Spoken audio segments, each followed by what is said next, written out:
kinakaya ng kanilang pagpapalima ang pagpapalima sa unang sira, kaya ang ilan sa mga pagpigil sana sa baha nasisira.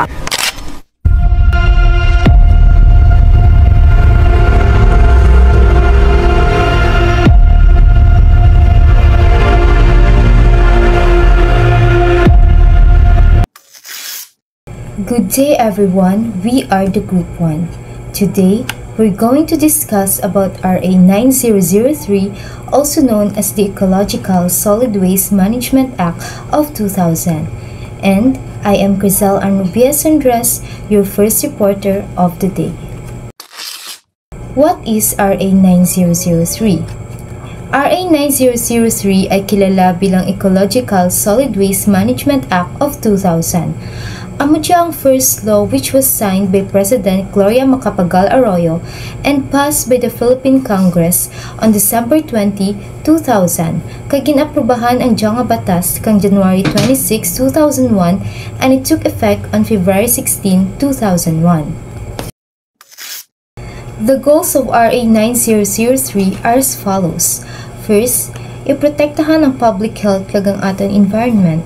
Second, encourage ang aton resource conservation and recovery. Third, promote greater public participation. Fourth, encourage private sector participation. Fifth, support research on technologies and techniques in solid waste management. And lastly, promote environmental awareness. Ano ang ginatawag natin ng solid waste management? Solid waste management shall refer to the discipline associated with the control of generation, storage, collection, transfer and transport, processing, and disposal of solid waste in a manner that is in accord with the best principles of public health, economics, engineering, conservation, aesthetics, and other environmental considerations, and that is also responsive to public attitudes. In simplest term, solid waste management is ang sakto nga pag-manage ka aton mga basura, and it involves some key steps, which ang pag-collect. Di dyan na-involve ang pag-gather ka mga basura from kada balay, businesses kag mga institutions.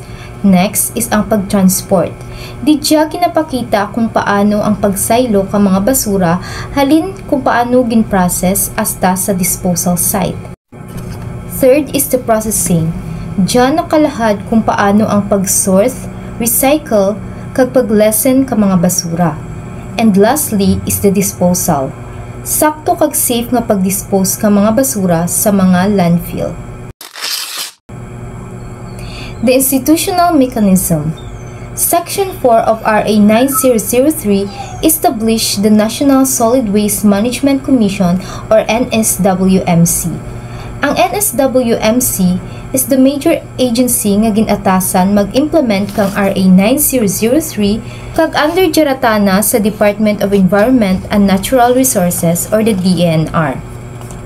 Ang responsibilities ka NSWMC is to develop kag mag-implement ka solid waste management plans. Ma-monitor kag enforce ka mga compliance with solid waste management laws. Mag-provide ka mga assistance kag support sa aton local governments, and mag-promote ka waste reduction, recycling kag proper practices kung paano mag-dispose ka mga basura. And also, it is composed of 17 commission members, which is ang 14 representative isalin sa mga government agencies kag ang 3 ka representative isalin sa private sectors. However, RA 11898 or the Extended Producer Responsibility Act of 2022 amend nga ang 17 commission members which involve 14 representatives halin sa mga government agencies and ang 3 ka representatives nga halin sa private sector is mangin 13 new members lamang, which ang 8 ka representative is halin sa national government agency kag ang 5 ka representative is magahalin sa private sector. Amo dya ang mga members. First is the Department of Environment and Natural Resources or the DENR. Second, Department of the Interior and Local Government or the DILG. Third, Department of Science and Technology or the DOST. Fourth, Department of Health or the DOH. Fifth, Department of Trade and Industry or the DTI. Sixth, Department of Agriculture or the DA. Seventh, Metro Manila Development Authority or the MMDA. And lastly is the Union of Local Authorities of the Philippines. NSWMC members. Private sector. The three representatives halin sa non-government organizations or the NGOs kailangan may mga track record on solid waste management or waste reduction, recycling, and resource recovery.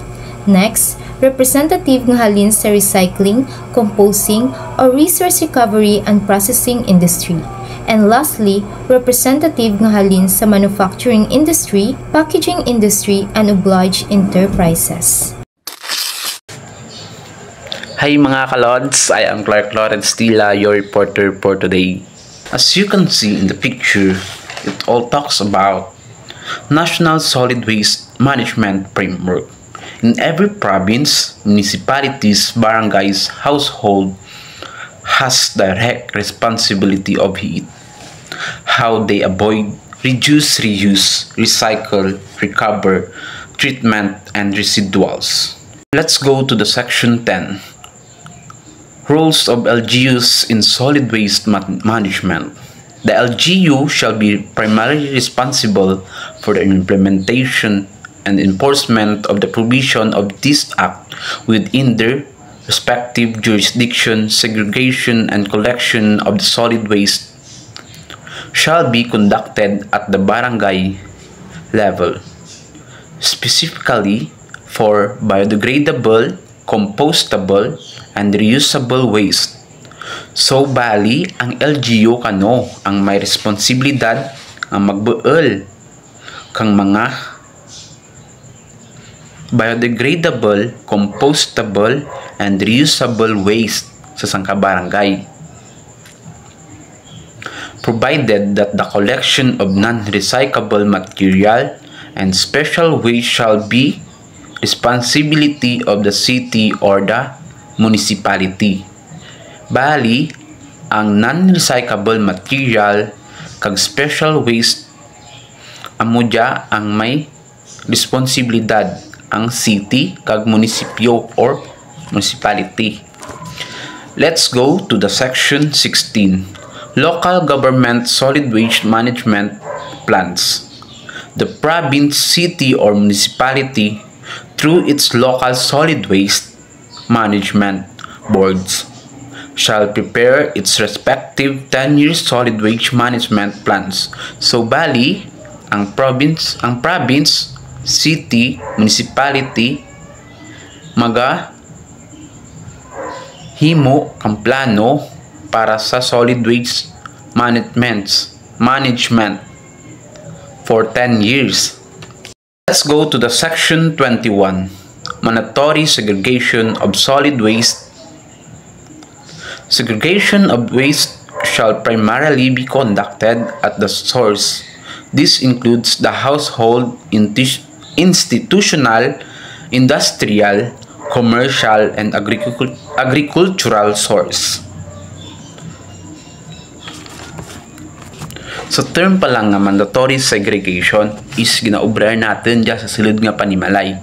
Ginaapi natin ang mga biodegradable, reusable, kag recyclable. Ang man dyan sa mga industrial, commercial, or agricultural source. Ang man dyan sa eskwelahan nga ginaobra natin. May amura ang may tatlo nga basurahan. Mandatory segregation. As you can see in the picture, there are examples of how to segregate and source. Let's go to the biodegradable waste or nabubulok na basura. Biodegradable waste such as food waste, garden waste, animal waste, and human waste. They undergo biological degradation under controlled condition and can be turned into compost, soil conditioner, or organic fertilizer by mixing with soil, water, air, and biological additives. activators. Ang example na fruits and vegetables peeling, leftover foods, vegetable trims, fish, foam, meats, animal, entrails, seeds, flowers, twigs, branches, and stems. Makita man dyan natin sa mga tindahan, may gapang kolekta ka mga nabilin na blang mga repolyo, carrots, sample sa mga restaurant amo niya ginabuel nga mga pagkain. Example, dyan may tupad kang UA, may dyan nagabuel. Kung makita nyo lang or notice nyo lang, dumisang kabaldi dyan na nga mga leftover blara nga tapos ng mga kain. Tapos, butang naman sa seeds. Amo dyan ang paray. Example, kang paray, kung magaling, ginabuel ang tawag ya, uhot na, recycle pagid ra ginaimo pagid ka fertilizer o mga patambok sa mga tanom may ginabigya blara. Pwede man niya himuon nga uring dyan na sa may ginabigya dyan na sa may San Jose nga uring. That's ang mga ginatawag nga magic coal. And let's proceed to recyclable waste or nare-resiklo na basura.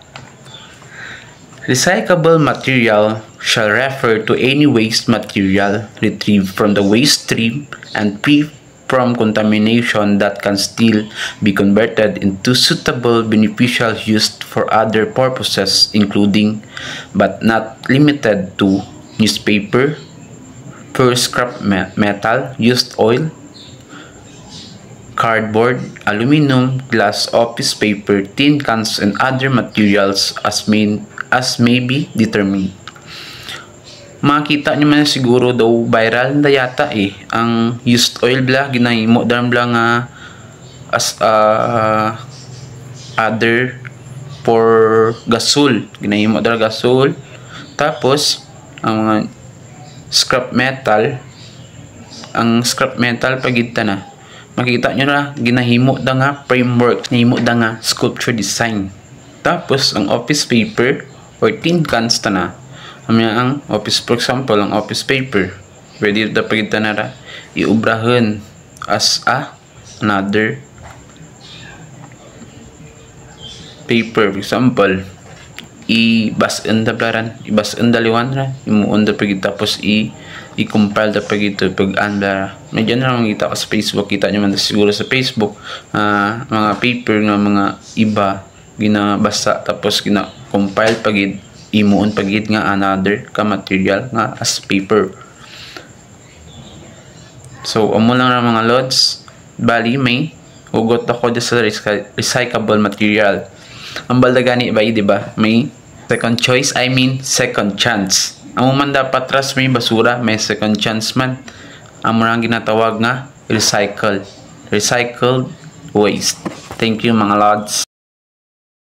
Good morning, ma'am. Good morning, classmates. I am the reporter of Group 1. So, ang report ko is about special waste or nakalason na basura.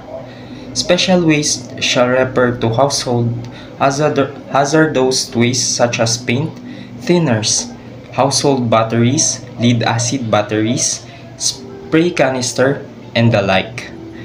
These include waste from residential and commercial sources that comprise of bulky waste, consumer electronic, white goods, yard waste that are collected separately, batteries, oil, and tires.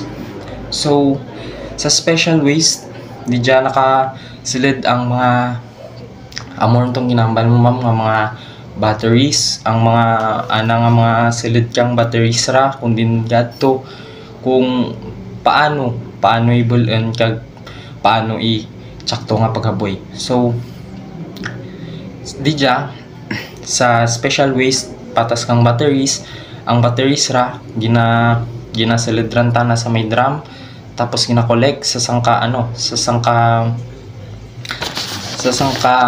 room or sangka storage nga i-collect kang DNR or accredited transporter sent to TSD treatment storage disposal. So pag collect kang DNR nga treatment storage sa may treatment storage disposal, ginahaboy ng daran sa may sanitary landfills. Tapos paghaboy sa sanitary landfills, itampakan para nga ang mga batteries nga mga hilo nga mga batteries or makalalason nga mga batteries hindi magkrapta sa environment. So sunod, residual waste or di nare-resiklo na basura. Residual waste are solid waste materials that are non-compostable and non-recyclable. It should be disposed ecologically through a long-term disposal facility or sanitary landfill. Example. So, ang mga hindi ma-recycle nga basura like mga sarakyan, mga halimbawa na mga diaper, sanitary napkins, mga carton with contains a plastic lining, mga ceramic. So mga ceramic ra, syempre hindi mo gamit once magkarabuka ay hindi man matutdan or ano. Ang example ka mga diaper kag sanitary napkins, ginahaboy ran sa may landfills nga, which is ginatampakan man imo kang naka-separate man da, ginatampakan man sanda, tapos para nga hindi magrapta sa community. Kay kung magraptaran sa may community, once nga ang abi-abi ang diaper magrapta sa community, takabel lang man dakayam kag katao pa kang halit or hazard sa may community ay syempre sa baho. Tapos ang hambalguan patas sa mga sarakyan nga hindi ra magamit, tapos hindi ra mapuslan. Ang iba kara ginaano da do pagamay da gina compress, tapos isa ginahaboy sa may dagat. Ay syempre kung sa may dagat man hindi man makaapekto siguro ra ng ang mga sakyan ng mga guba sa may dalom ka dagat, ginaistaran para gani kisa kang mga isda. So sa may video makita man ninyo nga ang ibang mga hindi ang abi hindi mapuslan din, gina-recyclable, ginahimo nga recyclable materials pagid. Halimbawa ang mga plastics, so mga plastikang chicherya diya ginagunting-gunting, tapos hinahimo nga mga foam sa may sofa or sa mga sofa man. Tapos diyan example kang mga recyclable materials. Ang example kang mga recyclable materials nga mga facility ang balmo to gani ma'am sa may Eco Park or sa Iglanot. Ang diyan ang mga plastics kinahimo da nga mga ginasurudlan kang mga tanom, mga misitasan or ginaimo da nga mga misitasan para maportahan pa kag ang income nanda gadto man sa iba pagid nga mga programs para sa mga solid waste or man nga mga waste yan da, ga-support man tanda sa iba nga mga programs patas kananda. Kag diyan man sa anda nga sa mga tinawo, sweldo sa mga tinawo kag pag-maintain man kang facility nanda. So sa pangatlo, makita natin ang pagpasunod ka mga rule sa umpisa sa barangay. So hindi kita magsarig nga dapat ang tanan nga mabuel kang mga basura ta gobyerno lang permi, masarig kita sa gobyerno. Umpisa dapat sa panimalay ta. Example kang mga silid kang mga batteries nga ra, pwede mo manda nga pagsilid mo sa drum. Kung may mga junk shop, may mga talyer ka mo, mga hindi man magamit, mga patas ng mga saiti, kauron lang silid sa may drum. Tapos kung kauron lang ikot-kot, hindi mo rin kinangalan kang gobyerno para nga maghulag para kanimo. So kung makaya mo lang manobrahan, di ka rin magsarig sa may gobyerno. So didya ang mga barangay dapat may MRF. So ang purpose ng MRF, ang halimbawa kung mga atrangin yung mga obrahan, dyan mo ibutang sa may material recovery facility, kag i-collect lang na kang kang banwa, kang inyo mismo nga garbage collector, kag dyan ang di ba na separate rin. Okay. So dyan din bulian kang municipality ang mga basura nga na separate. Ang halimbawa ang mga plastics, dyan da karama dyan ibulan ang mga plastics nga pwede ma-recycle, pwede pa magamit. Ang mga madunot i-separate man, ang pwede matutdan. Tapos ang mga non-recyclable nga hindi rin pwede magamit, amor na ginahaboy sa may sanitary landfills kag itampukan. Tapos pagkauri amor to pata sa may eco park ang mga recyclable materials, pata sa may barbasago kapamakal ginabayluan da kang bugas ang mga panggunting-gunting rin nga mga plastics kang mga chichirya. Tapos ginahimo ng dagan ito mga example mga sofas or mga ulunan sa may mga sofas or ulunan man sa may silid balay. So duro pang pwede gamitan, hindi lang amura. So didya under sa isalat ko gali ang example ka mga sanitary landfills didya sa may Antique, sa San Jose de Buenavista sa may barangay Pantaw. So didyan sa may barangay Pantaw gamay gawa ang mga panimalay dyan, kag ang open ang area, kag tapos rayo sa may mga kag rayo sa may community. Under Section 30, provision on the use of non-environmentally acceptable products or packaging or NIA. Bidya nakabatang no person owning, operating, or conducting a commercial establishment in a country shall sell or convey at retail or possess with the intent to sell or convey at retail any products that are replaced, wrap or package in packaging which is not environmentally acceptable packaging. The Commission shall determine a phase-out period after proper consultation and hearing with the stakeholders or with the sectors concerned. The presence in the commercial establishment of non-environmentally acceptable packing shall constitute a rebutable presumption of intent to sell or convey the same at retail to customers. A violation of this section shall be sufficient ground for the revocation, suspension, denial, or non-renewal of any license for the establishment in which the violation occurs. So, didya sa Section 30 nakabutang ang mga basura nga non-acceptable nga mga ginagamit sa mga packing, halimbawa mga styrofoam, ang mga plastic ng mga siridlan nga mga hindi rin pwede ma-recycle. Hindi ka pwede kang baligya kag amo yung ga-prohibit sa Section 30 of RA 9003 enacted by the Philippine Congress or the Solid Waste Management Program.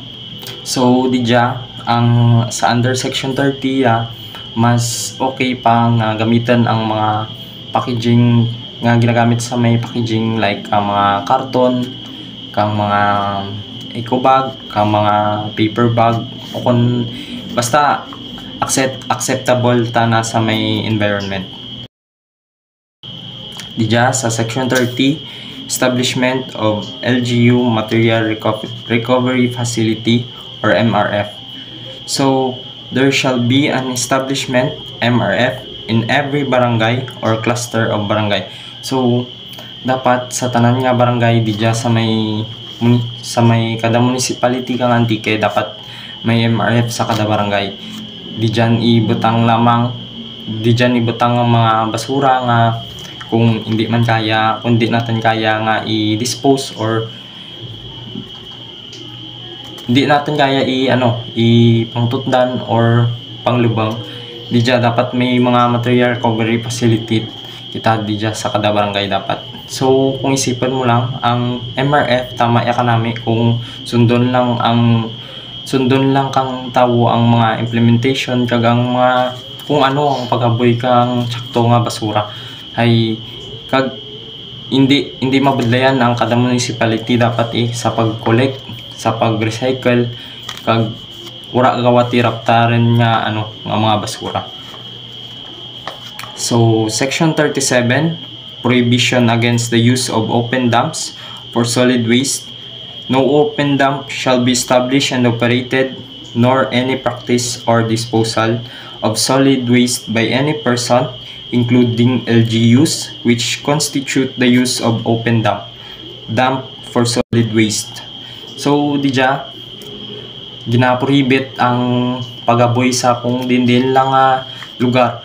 Mukha nito, dapat may isang kalugar nga ginatambakan kang mga basura or mga sanitary landfills kag kung diin may ginahabuyan kang basura nga raya sa community kag hindi magrapta sa aton nga community kag hindi magtao kang hadit sa aton nga community.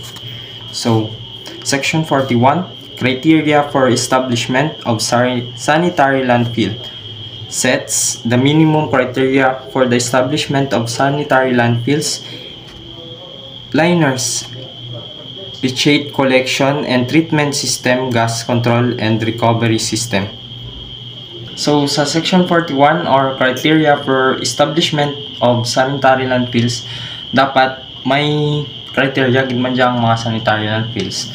Ang halimbawa, kung sa may isang ka-open area nga diyan may sanitary landfills para sa may mga halimbawa mga silid ka mga batteries, sa mga asayty ka mga motor, tapos lain man tanang sanitary landfills para sa mga diaper kag mga sanitary napkins kag dapat dapat naka criteria kag dapat naka-categorize na or may kanya-kanya tanda nga halimbawa diyan sa may mga amura gani sa may mga sanitary nga mga napkins, sa mga diaper kag sa mga batteries kag sa may mga naka-separate man tanang mga poisonous mga halin sa hospital. Ay syempre once nga magtingab yan wa na karon kara. Syempre may possibilities nga may mga sayod nga mga effect magtao sa may aton nga environment. So amo lang ra ng report ko diya sa group 1. Good day everyone. My name is Rujian Laudi and my topic is what is sanitary landfill?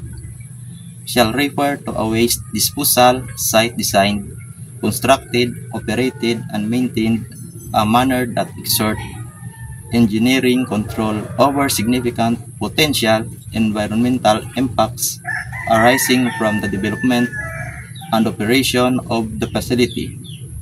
Related guidelines, DENR DAO 2006 to 2010 guidelines on the categorized final disposal facilities sanitary landfills.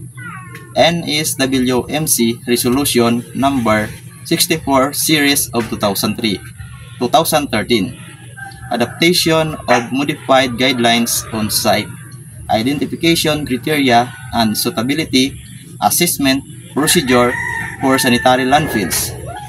Section 42, operating criteria for sanitary landfills such as disposal sites, records, water quality, monitoring of surface, groundwaters, and efficient documentation of approvals, determinations, and other requirements.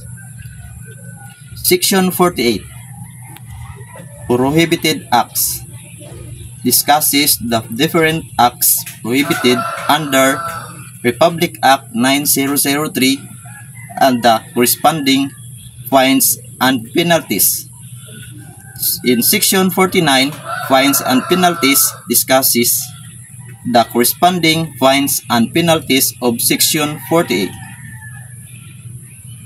Prohibited Acts and corresponding fines and penalties, Section 48 and 49 of Republic Act 9003. Violations: littering, throwing, dumping, or waste matters in public places such as roads, sidewalks, canals, esteros, and parks, and establishments, or causing or permitting the same.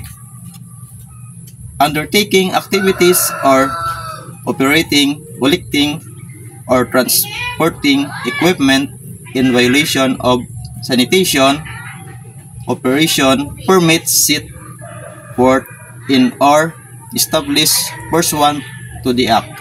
Open burning of solid waste. There are penalties: a fine of not less than 300 pesos but not more than 1,000 pesos, or rendering of community service for not less than 1 day to no more 15 days to an LGU where such prohibited acts are committed, or both. A fine of not less than 300 but not more than 1,000, or imprisonment of not less than 1 day to more than 15 days, or both. Violation: causing or permitting the collection of unsegregated or unsorted waste, squatting in open dumps and landfills, open dumping, burying or biodegradable or non-biodegradable materials in flood-prone areas, unauthorized removal of recyclable material intended for collection by authorized persons. Here is penalties: a fine of not less than 1,000 but not more than 3,000, or imprisonment of not less than 15 days to no more than 6 months, or both. Violations: the mixing of source separated recyclable material with other solid waste in any vehicle box, container, or receptacle used in solid waste collection and disposal, establishment or operation of open dumps as enjoined in the Act, or closure of said dumps in violation of Section 37. The manufacture, distribution, or use of non-environmentally acceptable packaging materials, importation of consumer products packaged in non-environmentally acceptable materials. The penalties is a fine of 500,000 plus an amount not less than 5% but not more than 10% of his net annual income during the previous year. The additional penalty of imprisonment of a minimum period of 1 year but not to exceed 3 years at the discretion of the court shall be imposed for the second or subsequent violations of paragraphs 3 and 4 on the right. Violation: importation of toxic waste misrepresented as recyclable or with recyclable content, transport and dumping in bulk of collected domestic, industrial, commercial, and institutional waste in areas other than centers or facilities prescribed under the Act.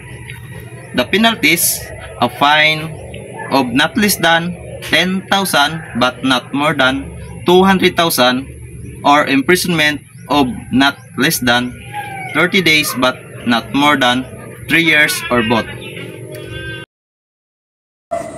Good morning everyone, this is Rap Eugene Katson and this is my report.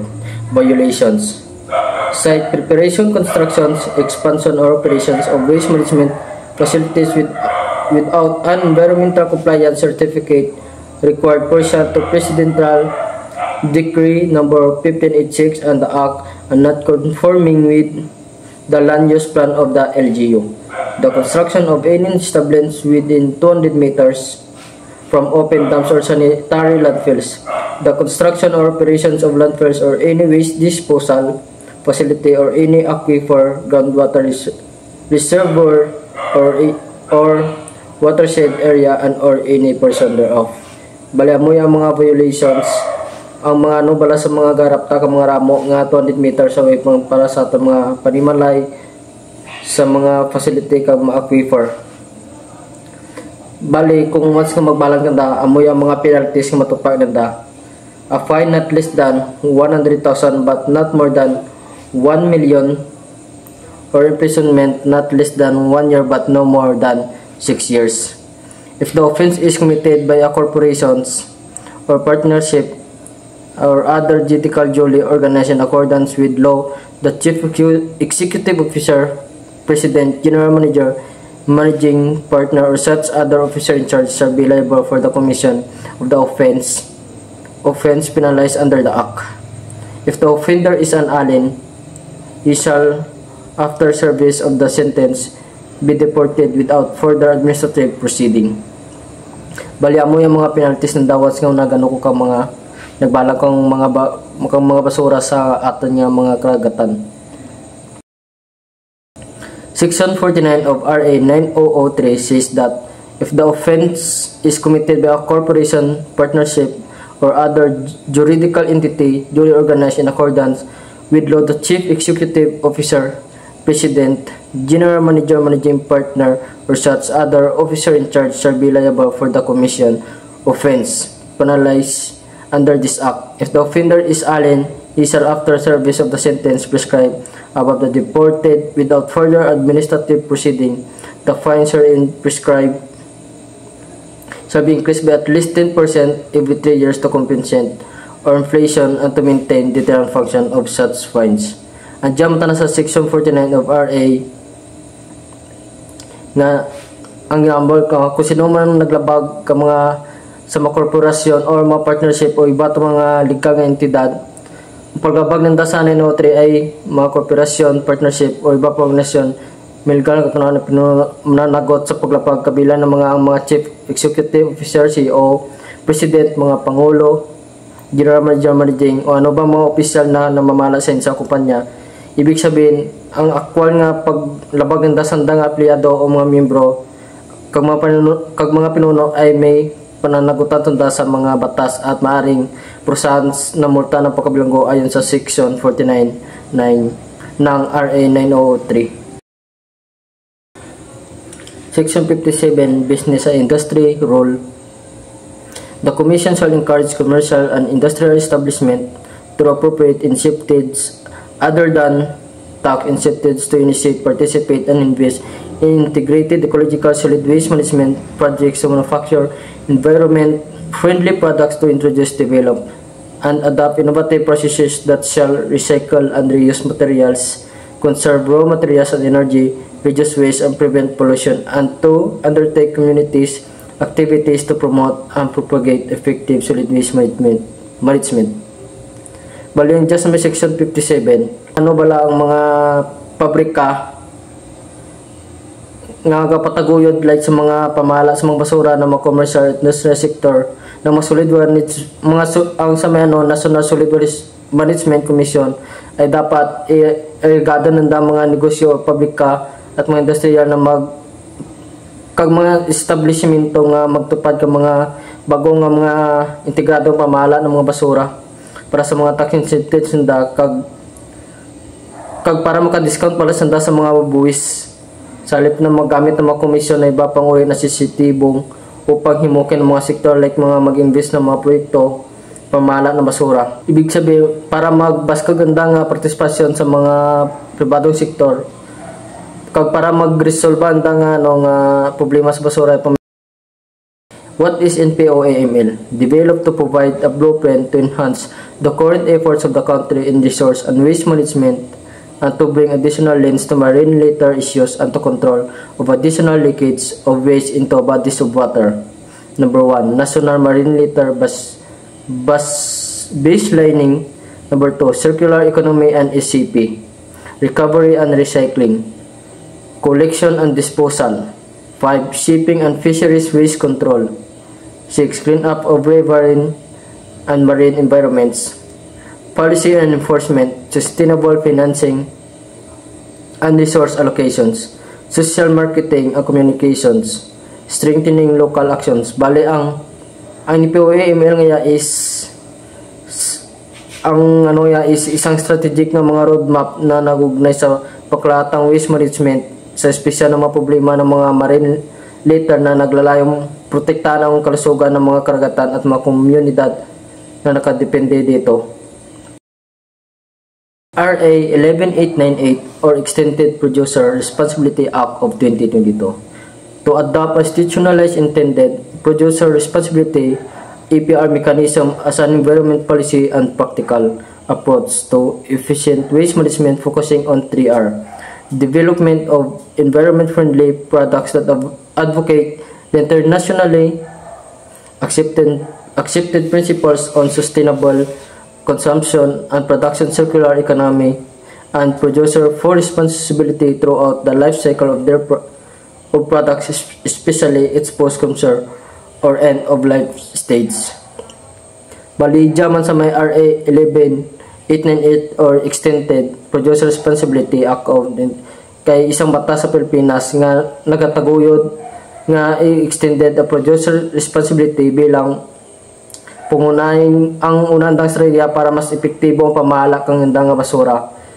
Like sa mga packaging waste, amin dadya ang 903 Ecological Solid Waste Management Act of 2000 para matuguan nila kang mas mayad nga kag malinaw na pananagutan ng mga producer sa buong buhay sa kanilang produkto mula sa paggawa hanggang sa pagtatapon. What is plastic packaging? Section 44C RA 903 as amended by the APR law defines plastic packaging as referring to products utilized to carry, protect, or pack goods for transportation, distribution, and sale. It includes flexible, rigid, plastic bags, polystyrene.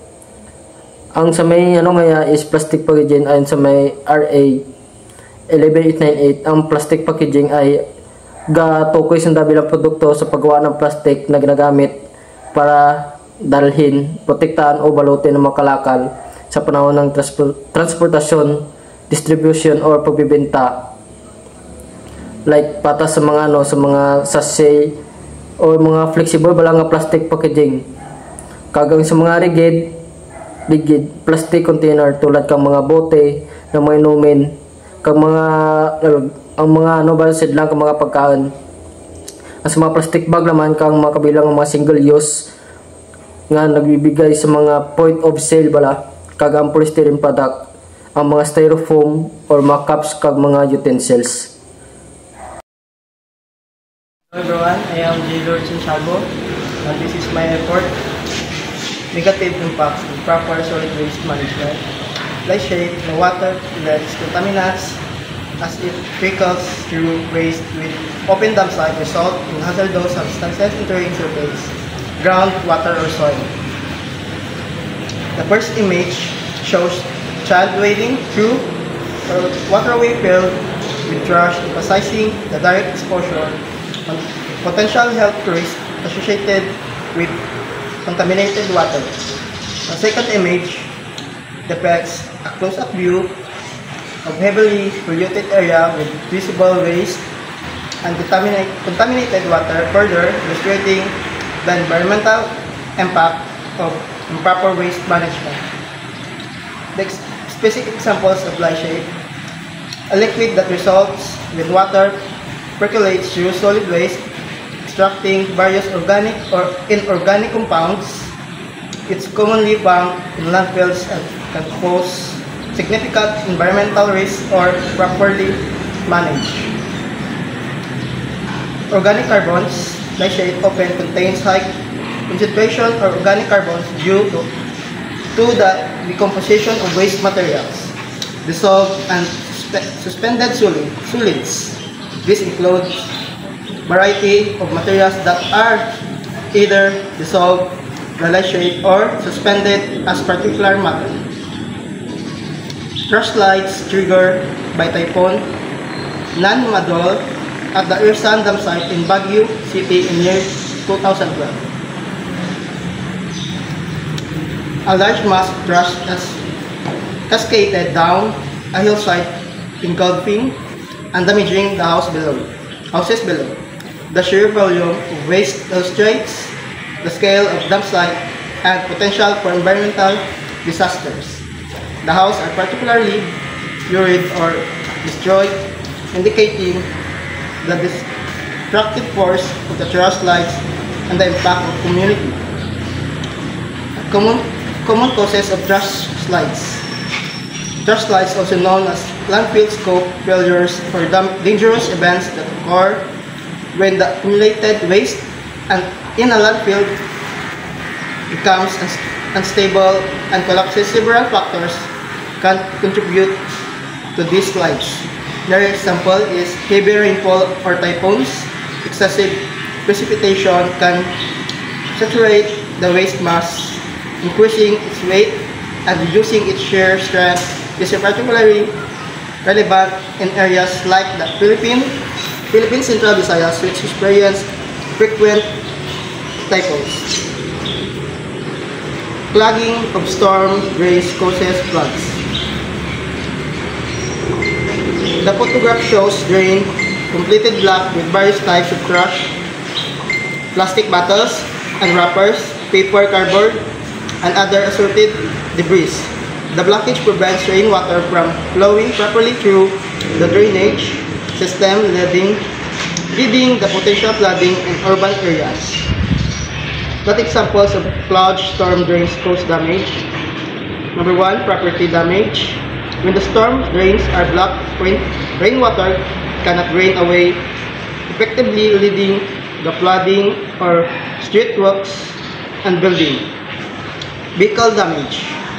Flooded streets can submerge vehicles, causing engine damage, electrical problems, and rust. Health hazard.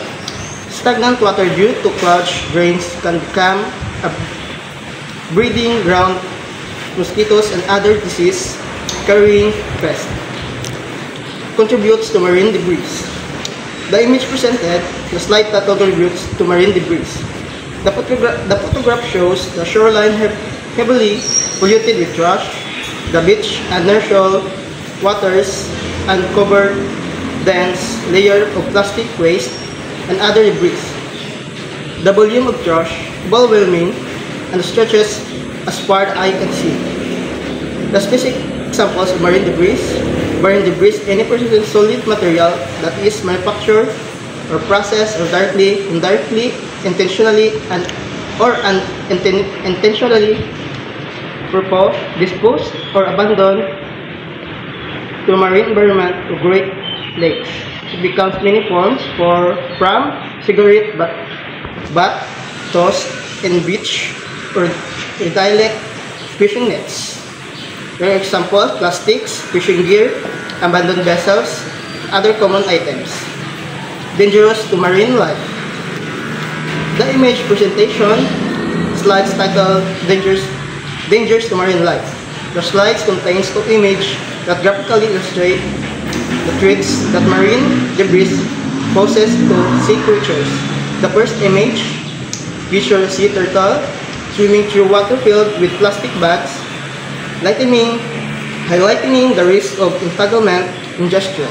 The second image depicts a fish swimming in water filled with plastic waste, illustrating pervasive Nature of plastic pollution that impact on marine ecosystem. Health impacts of improper or solid waste management. Here's break down the listed disease. Marine typhus fever, infectious jaundice or Wells disease, food poisoning, chorioleptomeningitis, trichinosis, summer diarrhea, tuberculosis, anthrax, ophthalmia, intestinal worms, poliomyelitis, typhoid fever, diarrhea, dysentery, food poisoning, malaria, yellow fever, elephantiasis, encephalitis, dengue fever. Burning waste release toxic gases. Residue from burning can contaminate the solid and groundwater and can enter a human food chain through crops, livestock. In addition, certain chemicals released by burning can accumulate the fats of animals and humans as well as we consume meat, fish, and their products. Burning waste release variety of toxic gases into atmosphere, posing significant risk for human health and the environmental. The specific gases produced depend the composition of the waste being burned and combustion conditions. Here are some of specific toxic gases released during waste burning: dioxins and furans. These are highly toxic versatile organic pollutants that can cause cancer, neurological damage, or disruption to the reproductive, thyroid, and respiratory system. They are produced even when burning waste with trace amounts of fluoride. Good day everyone, I'm your next reporter, Dina Ainita. So, I'm going to discuss the solid waste by the numbers. The image shows a pie chart titled The Percentage Composition from Sources of Solid Waste in the Philippines. The chart breaks down the sources of solid waste into 4 categories. First is the residential, labeled as red, which have 57%. Next is the commercial, color orange, which have 27%, followed by the institutional, color yellow, which have 12%, and then the industrial, labeled as color green, which have 4%. So the chart indicates that the residential areas contribute the largest percentage of solid waste in the Philippines, followed by the commercial, institutional, and industrial. Next is the challenges in the implementation of RA 9003. First is the general public's indifference when it comes to the proper solid waste management. So many people are not concerned with or do not actively participate in proper solid waste management practices. Next is the sachet culture. The Philippines has a high consumption products sold in single-use sachets, which are difficult to recycle and contribute to waste. Next is the formulation and approval of the 10-year solid waste management plans of LGUs and provinces. So there are a lot of LGUs and provinces that are delayed in creating and approving the required solid waste management plans. Next is the Solid Waste Management Board of some LGUs and some provinces are not active or is not even established. Next is the lack of enforcement of ordinances. So even when the ordinances are in place, they are not consistently enforced, leading to continued proper waste disposal. Next is the limited financial resource. So many LGUs lack the necessary funds to invest in proper waste management infrastructure and programs. Next is the closure of open and controlled dump sites. RA RA 9003 mandates the closure of open dump sites, but this is a challenge as many LGUs struggle to find and develop alternative waste disposal methods. So next is the non or low operationalization of MRFs, the low recycling rate in the country. Next, the proper operation and management of SLFs. So the sanitary landfills require proper operation and management to prevent environmental and health hazards, but this is often lacking. So next is lack of personnel and or no plantilla position and permanent office for MENRO. So there is often a shortage of personnel and a lack of permanent position or offices for the Municipal Environment and Natural Office or MENRO. Next is the segregation at source, not 100% implemented in the waste generator level. So waste segregation at the household and institutional level is not fully implemented, making waste management more difficult and less efficient. So what can we do to avoid or minimize generating waste? So we must practice the 3 R's. The reduce, reuse, recycle. First is avoid buying disposable goods such as a throwaway razors or etc. Then avoid the use of unnecessary packaging. Consider reusable items. Maintain and repair durable products. Reuse bags, containers, and reusable items. Borrow, rent, or share items used infrequently. Sell or donate goods instead of throwing them out.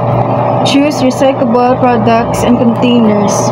Then select products made from recyclable materials and compost biodegradable wastes. So next is the 2022 ICC Philippine Report Summary.